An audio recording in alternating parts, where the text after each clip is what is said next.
So I went on these different websites to see how to pronounce the name of this prophet, because I've heard it pronounced in different ways.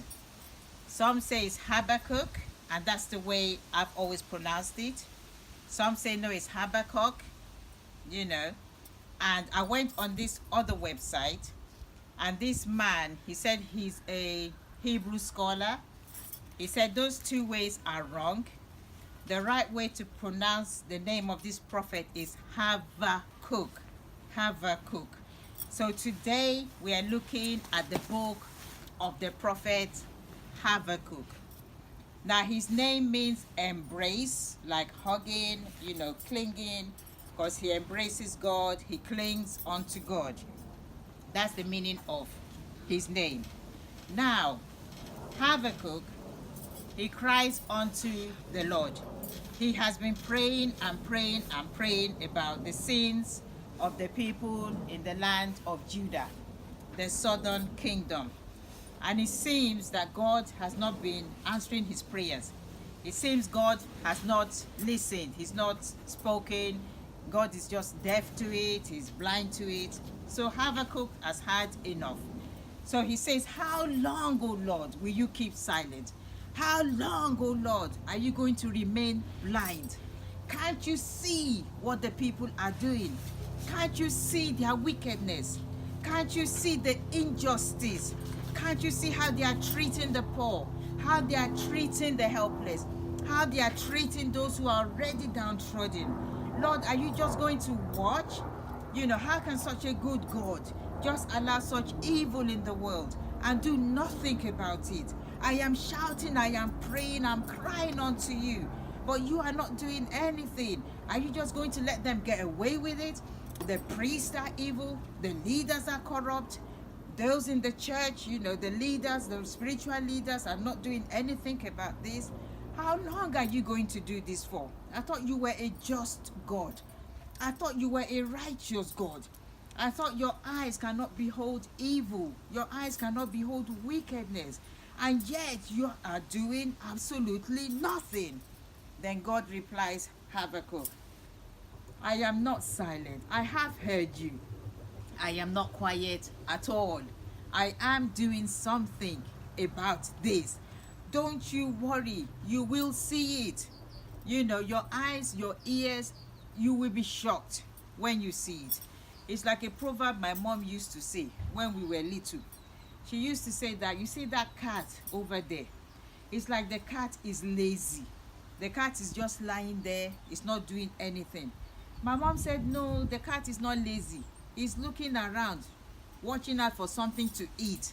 As that cat is just lying down there looking lazy, if a mouse dares cross its path, you will see how the cat will spring up and catch it. So the cat is not lazy, it's looking for food. So while it's lying down there, its eyes are darting to and fro, it's looking for food. So God is saying, I'm not quiet. It seems I'm just sitting there, I'm not doing anything, but actually there is work being done in the background. So you shall see it. It says, I am going to raise up the Chaldeans. These are the Babylonians. And I'm going to use them as a weapon. They will now be the ones to come and punish Judah for their wickedness. You watch and see. You write it down. You will see what it is that I'm talking about. So the Chaldeans are the people I will use. Habakkuk says, wait, God, 1 minute. Have I heard you correctly? You are going to use the Chaldeans, the Babylonians, who are more wicked than Judah. You are now going to use them to punish Judah. Have you not heard how these people are so wicked and so brutal? Any nation they go to, they demolish everything. They do not leave any living thing alive. When they enter into a nation, the Babylonians, they will even cut down all the trees.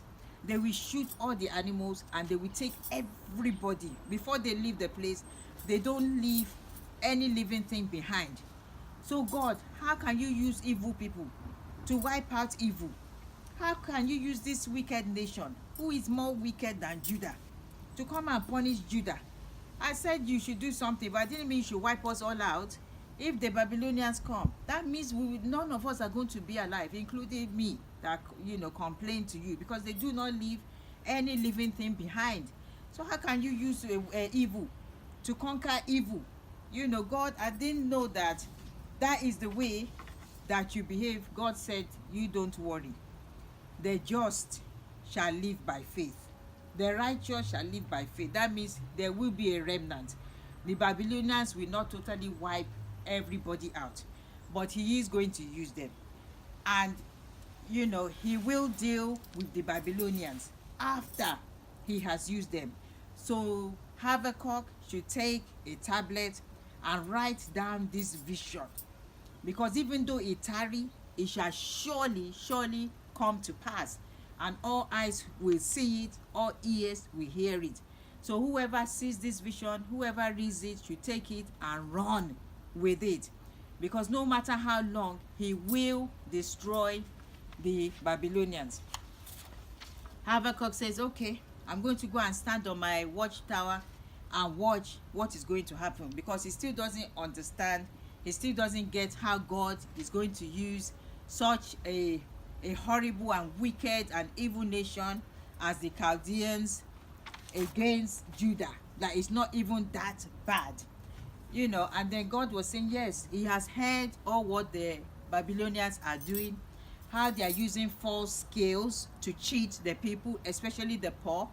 They have the scales they use, so they charge more for less. How they are taking people into slave labor, and really punishing the people. They have to get the work done, like being brutal to people. These people are crying out to God.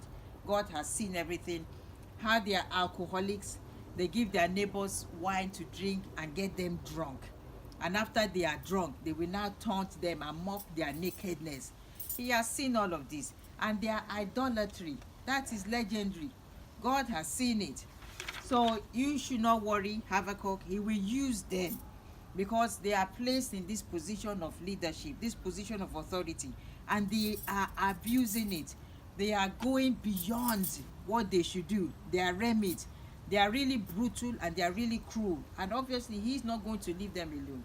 He's not going to leave all the innocent blood that they have taken. He's not going to leave it unavenged. He will deal with them, but he will use them first against the land of Judah. So even if we remember in 1 Peter 5:3, it says, don't be bossy to those people who are in your care, but set an example for them. Babylon has not set an example to any nation. God has put them in that authority, that position of leadership, but they have abused it. So if we are in any position of authority and we abuse it, God will come down and deal with us heavily. It says they build big houses with money that they acquired deceitfully. Those houses, everything will be broken down. Even the bricks of the houses will cry out against them. And I have seen someone who used dodgy money to build a house. It was a huge mansion. One night hooligans went there and just set fire to the place.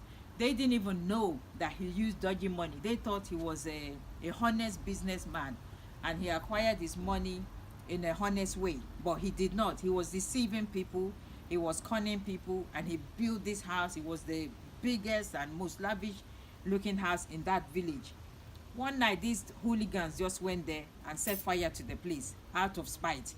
But it, obviously because of the way he collected people's money to build that house, so he would not enjoy it. And this is exactly what God was saying, that they are building big houses with money that they gain dishonestly. They think their wealth will buy them security. He is going to deal with them. They will be disgraced and they will be destroyed. So all this he tells Habakkuk. It's a very short book, so he should not worry. It's not like he is silent. It's not like he is blind. When you are oppressed and you cry out to God, it's not like he's not listening. He is listening, but in his own good time, he will sort the problem out. Last year, I was going through so much, in my spiritual life, my Christian life, so much, and I was calling upon God, to deliver me from it. It seems like he wasn't listening. It seems like he went quiet. But after a while, I could see that he was actually working in the background. He wasn't silent at all.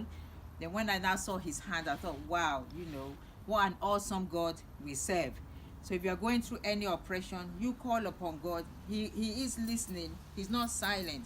Habakkuk thought God was not listening or God was not seeing what was happening, but he was seeing it, and he had a plan which he executed. And in the final chapter, Habakkuk now talks about God's greatness. He praises him. It reminds him of all the great work he's done, how he brought the Israelites out of Egypt with a heavy hand, how they crossed the Red Sea. He talked about all the plagues in Egypt, how he destroyed the Egyptian army, what God can do, his power, his might, even the earth, the mountain, they all tremble before our God. He talks about all of these, all the praises, and it's the same thing. If we're going through anything, any hardship, try and remember a time when you were going through something hard in your life which you thought would destroy you, and it did not. And then you can say, the same God who brought you out of that will bring you out of this. And that's what I did last year when I was facing the hardship. I said, I remembered a time when I was going through something worse. I thought that would destroy me. I thought it would kill me. But God brought me through. And I kept on saying, God who brought me through that one will definitely bring me through this one, because this one is nothing compared to that. So when we are going through anything, remember, just think back and remember a time when God brought you through something worse, and then you remind him and say, he will definitely bring you through this. And as he promised, as he told Habakkuk, Babylon were used to take Judah away, as we remember. And then in the book of Ezra, the Persians had now overthrown Babylon, and King Cyrus told the Chaldeans that they can now go back home, and they went back to Jerusalem. So God said it will happen. It happened many years later, but it did happen. So if you are going through any oppression, if anything wrong, any injustice, you call upon the name of the Lord. Don't take matters into your hand, and God will definitely deal with the people, the person who is oppressing you. And if you also, as a leader, if you are in that position, do not abuse your position. Do not abuse your power and say, yes, I am the one in charge. I can do what I can do. No, you cannot. Know why there's a God in heaven, you can't. This, beloved, is the book of Habakkuk. Thank you. God bless you. Bye.